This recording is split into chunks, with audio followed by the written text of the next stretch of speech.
नमस्कार, आपण पाहताय सांगली न्यूज. पाटील कुटुंबाचा ओबीसी कुटुंबावर अन्याय, कोट्यवधींची जमीन लुबाडली. विटा नगरपालिकेच्या अंतिम टप्प्यात राष्ट्रवादी अजित पवार गटाचे तालुकाध्यक्ष पंकज दबडे यांनी पत्रकार परिषद घेऊन पाटील कुटुंबावर घणाघाती आरोप केले. विट्यातील मनोरुग्ण असणाऱ्या दत्तात्रय हिरू मेटकरी या व्यक्तीची कोट्यवधींची जमीन अवघ्या 500 रुपयाच्या स्टॅम्पवर ट्रस्टच्या नावावर घेण्यात आली. तसेच त्या व्यक्तीला त्यांच्या कॉलेजवर डांबून ठेवल्याचा खळबळजनक आरोप केला. पाहुयात पंकज दबडे यांचा सर्व कागदपत्रे घेऊन पाटील गटावर केलेला हल्लाबोल. नमस्कार. आज विटा नगरपालिकेची रणधुमाळ चालू आहे. त्या रणधुमाळीत काही गोष्टी तुमच्या समोर आहेत. मला लहान असताना आम्ही शाळेत आम्हाला एक गोष्ट माहिती होती, अल्लादीन जीन चिराग. त्या विट्यात अशी घटना आहे. विट्यात राजकारण असं चालू आहे. विट्यात राजकारण एक अल्लादीन असतोय, तो चिराग घातला की तिथून बाहेर पडतो. लोकांची काम काही इच्छा असली की लोकांच्या जिनकडे काय पाहिजे, जेवण पाहिजे, फिरायला पाहिजे, असं काही गोष्टी करतोय. अशी घटना विट्यात आहे. विट्यात एक चिराग आहे, विटा शहर. त्याचा अल्लादीन वैभव पाटील आणि जीन आहे सदाभाऊ पाटील. ज्यावेळी इलेक्शन लागलं की वैभव पाटील जीन असतोय, सदाभाऊनं बाहेर काढतोय. सदाभाऊ फिरते ते 4 महिने गावती लोकांची कामं काय सांगा, गोड म्हणते वैभव चुकलाय, माहीत मागतो, माहीत बघून सगळून घ्या. वैभव पाटील लोकांचं जमीन लिहून घेतोय, घोटाळा करतोय. इलेक्शन झाल्या दिवस रातच त्या दिवशीच वैभव पाटील शहरात घातले. सदाभाऊ आहेत. सदाभाऊ परत 4 वर्ष 8 महिने लोकांच्या समोर येत नाही. लोकांच्या नरड्यावर हा वैभव पाटीलचा फास आहे. हा दिवसेंदिवस आवडत चाललाय. त्याबद्दल तुम्हाला मी घटना सांगणार आहे. माझ्या समोर ही कागद आहेत. त्या घटनेतली अशी माहिती आहे की विटा नगरपालिकेच्या हद्दीत भाजपचे नेते वैभवदादा पाटील यांनी एका ओबीसी जो मनोरुग्ण आहे, ज्याला काही कळत नाही, वेळ आहे, याची जमीन लिहून घेतली आहे. त्याला आदर्श कॉलेजवर एक उचल डांबून ठेवले, नजर ठेवले. त्याला बाहेर सोडत नाही. त्याची 10 ते 12 कोटीची प्रॉपर्टी 0 रुपये स्टॅम्प भरून हनुमंतराव पाटील चॅरिटेबल नाव करून घेतल्या. वर्ष झालं होतं तिथंच कामालाच आहे. त्याला तिथं त्यांनी कामाला ठेवला आहे. स्वच्छता करायची, बांगलाची साफसफाई करायची. त्याची प्रॉपर्टी लिहून घेतल्या. त्याला त्यांनी मोकळा सोडला नाही. असाच एक पाठीमागे आता घोटाळा झाला पुण्यात, असं लोकांच्या पालकाला पवारांचा. त्या विषयात आंबड या कंपनीने जमीन त्यांना माघार दिली, व्यवहार रद्द केला. त्यांचा व्यवहार त्यांनी रद्द केला. आमच्या दिसतंय आम्हाला सगळं. त्या विट्या शहरात घडलेली घटना आहे. जो ज्या व्यक्तीचं नाव आहे दत्तात्रय हिरू मेटकरी, त्याची जमीन 500 रुपयाच्या स्टॅम्पवर काही करत बसताय. 500 रुपयाच्या स्टॅम्पवर लिहून घेतल्या. त्या जागी जमिनीची किंमत आहे 10 ते 12 कोटी रुपये मार्केट व्हॅल्यू आहे. सरकारी व्हॅल्युएशन 1,26,00,000 रुपये आहे. आणि ती जमीन फक्त 500 रुपयाच्या स्टॅम्पवर दस्त करून घेतलाय. बक्षीसपत्र करून घेतलंय. हनुमंतराव पाटील चॅरिटेबल ट्रस्ट त्या दस्ताला वैपण 17,000 आहे. असे हे फसवणूक करून घेतल्या. त्या वेड्या माणसाला काही कळत नाही. मी पत्रकारांना आवाहन करतोय, तुम्ही तिची मुलाखत घ्या. त्या व्यक्तीची जेव्हा कॉलेजवर तिथं आहे बघा, ही मुलाखत घ्या. त्याला काही बोलता येत नाही, त्याला सांगता येत नाही. तुम्ही त्याला प्रश्न विचारा, हा दस्त ही सही तुझी आहे का? त्याला सही करता येत नाही. 1,40,00,000 सरकारी व्हॅल्युएशनची प्रॉपर्टी 500 रुपये स्टॅम्पवर घेऊन घेतल्या. शासनाने फसवणूक केली आहे. त्या माणसाला तिथं लोकांना कळालं बाबा असं घोटाळा झालाय. त्यावेळेपासून त्यांनी त्याला तिथं कॉलेज टाकून ठेवलंय. तुम्ही ती जाऊन भेट घ्या, त्याला विचारा बाबा काय चाललंय, तू सही केलीस का? त्या कालचा विषय असा आहे की हा ओबीसी समाजात पुरुष आहे. आता राजकारण चालू ओबीसी चालू आहे. तुम्ही ओबीसी समाजासाठी लोकांची मतं मागताय, मग तुम्ही समाजावर अन्याय करताय का? तुम्ही लोकांना फसवाय का? ओबीसी समाजाची फसवणूक करताय. तुम्हाला फक्त पैसा प्यारा आहे.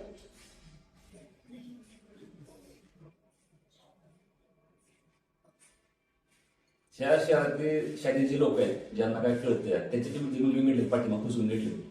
वड्या काम तुम्ही सोडला पाहिजे, हे वड्याला काय कळत नाही, ती जमीन लिहून घेतल्या. त्यानंतर विटा शहरात जे घरकुलची योजना आहे ती परवा पण सांगितलं. त्या घरकुल योजनेचे जे पैसे आहेत, सचिन महापौर तिथं कामाला नगरपालिकेत आहे, तेव्हाच काम करतोय. सचिन महापौर एखादा माणूस फाईल घेऊन गेला, ती फाईल जमा करून घेतली. तिथं तो सांगतो वैभव पाटलाकडे जावा. त्यांनी सांगितलं प्रकल्प तुमचं मंजूर होत नाही. तिथं गेलं की तुझा व्यक्ती त्यांना भेटतोय, व्यक्ती भेटतो त्याचं काम होतं या. ज्यावेळी त्याला चेकचं पैसे जमा होते त्या खात्यावर, त्यावेळी पाटील तुझं मस्त पाठवतो त्याकडे, व्यक्तीकडे द्या, मी ह्याचं काम केलं द्या, मला 25,000 द्या, 50,000 द्या, असं माझ्याकडे काही नाव आहे ते ज्यांच्याकडे पाटील पैसे घेतले. शासनाचं जे घरकुलचे पैसे आहे ते वैभव पाटलाला अधिकार मागायचा नाही, ते लोकांची घर बांधायचे पैसे शासन दिले. मग हे फडणवीस साहेबाला हे चालणार का? हे तुमच्या वरच्या पैसे हा वैभव पाटील लोकांचे पैसे सोडणार, पैसे मागतोया. माझी विनंती आहे सगळ्या जे घरकुलचे जे जे कामं झालेत, तुम्ही त्याला धडा शिकवा. तुमचे त्यांनी पैसे घेतलेत ना, तुम्ही त्याला पैसे घेतल्याबद्दल तुम्ही त्यांना धडा शिकवा.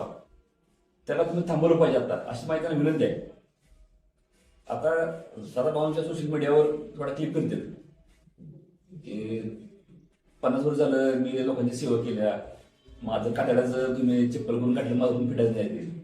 आणि हे अपोजिट काय, ह्यांचं पोरग कातड्याचे चप्पल कातडे काढून लोकांची कातडी काढते.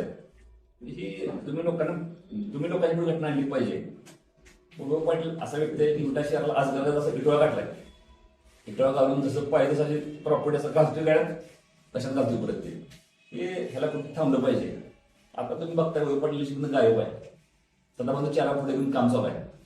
सदाभाऊ अजून किती समजा काम करणार लिस्ट नुसतं, सदाभाऊ परत गायब, त्यांच्या संस्था निवांत, म्हणजे हे परत लोकांपासून होत्या. त्यामुळं त्यांची संध्याकाळी त्यांची सभा आहे 7ला, त्यांना मी 4 प्रश्न विचारणार आहे. त्या सभेत तिने उत्तर लोकांनी दिली पाहिजे. बाबा माझा पहिला प्रश्न असा आहे की ओबीसी समाजाच्या दत्तात्रय मेटकरी जमीन माघार द्याल का? दुसरा प्रश्न असा आहे की या इंजिनिअरिंग कॉलेजवरून त्याला सोडणार का तुम्ही? त्याच्याशिवाय त्याला तुम्ही आणला पाहिजे, त्या घरी त्याला सोडला पाहिजे. तिसरा विषय असा आहे की घरकुलच्या लोकांचे पैसे वैभव पाटलांचे घेतले ते तुम्ही माघार देणार का? विट्यात बऱ्याच लोकांना माहितीच्या कार्यकर्त्यांना माहित आहे की वैभव पाटील लोकांना पैसे मागतोय. मग हे पैसे लोकांनी माघार दिले पाहिजे, त्यांना मला प्रश्न आहे, तुम्ही लोकांचे पैसे माघार देणार का? चौथा प्रश्न असा आहे की विटा नगरपालिकेचा कारभार सदाशिव पाटील बघणार तर वैभव पाटील बघणार? इलेक्शन पुरतं तुम्ही स्वतः पुढे येताय आणि वैभव पाटील मागे ठेवताय. इलेक्शन झालं की त्या करताना तुम्ही बाहेर जाताय, तुम्ही त्याला कॉप्ट करणार, परत त्याला परत नगरपालिका कारभार तुम्ही बघणार, परत मागचं चालू नगरपालिकेचे सगळ्या टक्केवारी वाढल्या, लोकांची काम होत नाही, लोकांची अडचण होत्या. त्यामुळे त्यांना प्रश्न माझा कारभार करणार तुम्ही लोकांना सांगा, तर वैभव पाटील करणार की सदाशिव पाटील करणार? लोकांना तुम्ही सांगितलं पाहिजे. तुमच्या चेहऱ्यापुढे लोकांची फसवणूक तुम्ही करताय, लोकांना पुढे बोलताय, पाहुणे करताय, लोकांना तुम्ही क्लिप करते की मी प्रियविटकरांनो तुमची सेवा करायला संधी आहे मला, ही सेवा तुम्ही त्या लोकांनी करताय का? आणखी एक घटना आहे द्या तुझ्या तुम्हाला मी देतो त्या घटना, त्याचं काय खूप मॅडम कागद आहे त्याची. त्या जो दत्तात्रय मेटकरी जो पुरुष आहे त्याचं मेंटलचं सर्टिफिकेट कागद मॅडम, त्याला मंजूर नाही, त्याला रत्नागिरीच आहे. ही मॅड आहे, तुम्हाला देतो मी दस्तावेज कॉपी तुम्हाला देतो. ओबीसी समाजाच्या लोकांची फसवणूक होत्या असा माझा आरोप आहे. फसवणूक सदाशिव पाटील व वैभव पाटील दोघं करतात. ओबीसी लोकांनी शहाणं व्हावं, नाद सोडावा, त्यांच्या पुढे आम्ही तिसरा पर्याय उभा केलेला आहे. आम्हाला एक संधी द्या काम लोकांना तुमची सेवा करायची. त्यामुळे ओबीसी लोकांना विनंती की तुम्ही एक वेळ फक्त तुम्ही हे सगळं माहिती घ्या, नक्की त्यांनी केलंय का नाही. मी पत्रकारांना दस्त सर्टिफिकेट हे सगळं देतोय मी.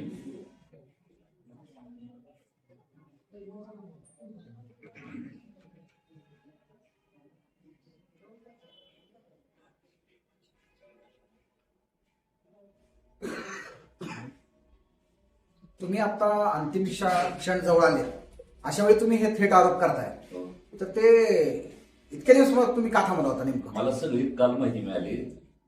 त्या कॉलेजचे शिक्षक 5 मला भेटले, त्यांनी मला सगळी माहिती सांगितली. मग मी सगळी गोळा केली, मला माहिती मिळाली, तेव्हा मी तुम्हाला सगळी कागद दिली, तुमच्यासमोर दिली. ही घटना आमदारांना माहीत आहे असं मला काल कळालं. आमदार ह्याविषयी काही बोलत नाहीत, त्यांना सगळी घटना माहीत आहे, काय गेलं काय नाही. त्यामुळे मी आज लोकांना सांगितलं पाहिजे, ओबीसी लोकांच्यावर अन्याय होतोय, तुम्ही राजकारण काय मूर्त करताय, तुम्ही लोकांच्या जमीन घेऊन घेताय ओबीसी लोकांच्या, आणि त्यांना मतं मागताय. आणि म्हणजे काय अवस्था केली ओबीसीच्या, तुम्हाला माहिती नाही काय अवस्था केली. त्यामुळे त्यांचा असं माझा आरोप आहे की त्यांचं प्रेम फक्त पैशावर, त्यांना लोकांचं काय घेतलं नाही. आता हा आरोप एका पार्टीवर तुम्ही केला, त्यानंतर तुमच्यासमोर दुसरी राजकीय पक्षी आहे. आज राष्ट्रवादीला तुम्ही मतदान करतायत आणि भारतीय जनता पार्टीवरती आरोप करताय. परंतु एक पार्टी अजून आहे तशीच आहे म्हणजे नेमकं जी पार्टी त्यांना शांतच आहे, त्यांना घेणं नाही काय. ती पार्टी आतापर्यंत एवढं घोटाळ्याचं मिस केलं होय पाटलांनी, त्यांनी कधी बाहेर काढलं, त्यांनी त्याचे आरोप केले नाही. ते लोकांचं सेटलमेंट आहे, एकमेकांची भूमिका काय काढत नाही, त्यामुळं आम्हाला तिसरा पर्याय म्हणून आम्ही लोकांची पुढे आलोय. आम्ही आमची भूमिका ठाम आहे, आम्ही त्यांचं फक्त घोटाळ्याचं बाहेर काढणारच आहे. किती मोठ्या प्रमाणात घोटाळा झालाय? दस्त आहे, ह्या जागेची सरकारी किंमत आहे 1.25 कोटी रुपये. स्टॅम्प रुपये भरले नाही, 500 रुपये स्टॅम्पवर दस्त करून घेतलाय. त्या जागेची मार्केट व्हॅल्यू 10 ते 12 कोटी रुपये आहे. आता इतका मोठा घोटाळा विटा शहरात मोठा घोटाळा. आणि दुसरा विषय, व्यक्ती तिकडे शिवाय दिली, त्याला त्यांनी सोडलेलं नाही बाहेर. लोकांचं कळालं, त्याला ठेवलाय, त्याला तिथे काम लावलंय. म्हणजे पैसे प्रॉपर्टी घेतले ती 10 कोटी रुपयाची, त्याला तिथे बंगला लावलाय, साफसफाई लावला करायला. म्हणजे हे मोठा ते अन्याय आहे. ओबीसी समाजाने या हुशार व्हावं, याची माहिती घ्यावी. समजा मी खोटं बोलतोय, भाऊने सांगावं सभेत पंकज खोटं बोलतोय, त्याचा आरोप ते नाही, धरपकचे पैसे पडले घेतले नाही, ते माझ्याकडे जे आहे माझ्याकडे नाव आहेत त्याची, कुणाला पैसे मागून घेतले ते. माझ्याकडे एका मित्राला रेकॉर्डिंग पण आहे, स्वतः वैपाट्याने फोन केला पैशासाठी. मी खोटं बोलतोय, त्यांनी सांगू द्या मी खोटं बोलतोय. ह्यातली दुसरी ह्या आठवड्यातली घटना आहे. ह्या आठवड्यात 30-40 लोकांना रडायला फसला वैपाट्याने फसलाय, त्याची मला माहिती मिळाल्या. माझी माहिती मला आज माहिती होती, उल सांगतो बरं सगळी. असा विषय आहे की जे लोक ज्याचा काय संबंध आहे त्या लोकांची प्रॉपर्टी अजून हे काहीतरी व्याप केले आहे. मला माहितीच मी सगळं देतो माहिती. विटा फाईल्सची आता फेसबुकला फिरत्या विटा फाईल्स. आता पार्ट पाहिला होता, पार्ट दुसरा पार्ट आपला. आणि त्यांचं नसलं बाबा, त्यांनी काहीतरी केलं नसलं, त्यांना दिला चान्स नाही. सभा आहे, त्या सभेत स्वतःहून सांगावं, वय पाटलानं जमीन घेतली नाही, वेळेला कॉलेजमध्ये डांबला नाही, किंवा तिसरा विषय असा आहे घरगुती पैसे घेतले नाही. तुम्हाला दिलं संधी, तुम्ही स्वतः लोकांनी पुढे सांगा. तुमचं भाषण ऐका लोक, त्याच सांगा तुम्ही आम्ही केलं नाही म्हणून. ते यालाच लागून एक प्रश्न असा की काल उपमुख्यमंत्री एकनाथ शिंदे यांची ज्यावेळी सभा होती त्यावेळी अमोल बाबर यांनी थेट आव्हान दिलं की तुम्ही पण, आम्ही जर निधी आणला नाही तर तुम्ही छत्रपती शिवाजी महाराज चौकात येऊन स्टेजवर या आणि तुम्ही माघार घ्या वगैरे आव्हान दिलं होतं. त्यालाही उत्तर त्यांनी अजून काही दिलेलं नाही. आज तुम्ही पण हे सांगताय, पण हे पण किती नेमके उत्तर देतील हेही साशंकच आहे. ह्याच्याबद्दल तुम्ही असं विटेकरांना काय आव्हान कराल, नेमकं काय करायला पाहिजे विटेकरांना? मी तुमच्याकडे डॉक्युमेंट तुम्हाला देणार आहे, तुम्ही तुमच्या माध्यमात लोकांना कळावी होती असं आमचं आव्हान आहे. लोकांनी जी माहिती घ्यावी. दत्तात्रय मेटकरी हा कुठे आहे आता, त्याचं नक्की चाललंय काय, त्याची प्रॉपर्टी लिहून घेतली, बक्षीस घेतली, त्याला रुपये दिला नाही, ही कागद माझ्याकडे मी कोणतं बघणार म्हणून नाही. आणि त्यांच्यापुढे बोलायचा राहणार त्यामध्ये पुढे येत नाहीत ना. मी तर आव्हान करतोय आता सर्वांना, तुमच्या निवड तुमच्याकडून तुम्हीच पडून लढवता विचार पुढे केलाय. तुम्ही पटवून लोकांना सांगा मी काही केलं नाही म्हणून, माझ्या पोरांना काही केलं नाही म्हणून. काय मी तुम्हाला क्लिअर दिली माझी माहिती तुम्हाला. आता तुम्ही जो आरोप केला त्याला डांबून ठेवले म्हणून, तो त्याच्या नातेवाईकापैकी कोणी नाही का, बायको मंडळी असं कोणी त्यांचं? त्याला फारच कोणच नाही. त्याचा पुतण्या सुनील मेटकर त्यांना सांभाळत होता, त्या मागायला सुनील दस्त केला, त्या ठेवलाय. परत यांनी त्याच्या नातेवाईकांनी काय त्याची चौकशी केली नाही का? त्यांची ताकद पुरत नाही. शेवटी पाटला येते त्यांच्या दहशी दबाव पुढे. आता ह्यांनी सगळ्या दमदाटी चालू केल्या, प्रवासातमध्ये दमदाटी चालू केले. ते आमच्या भागातील लोकांनी दमदाटी चालू केल्या करायला. पहिले इथे कसं होतं की पाटली होती, त्यांना लोक भेट होते, लोक भेट नाही. ते जे पळते त्यांना दमदाटी काम चालू केले. सरळ सरळ बापल्या लोकांकडून दम देते. आम्ही जाय परत बघतो कोण करत तुमच्या बरोबर बघतील, ते असं चालवायचं काम. कोणाला दम दिला त्यांनी? बरंच लोकांनी दिले, काय दिले तुम्ही. सांगली न्यूजसाठी विद्याधर कुलकर्णी, विटा.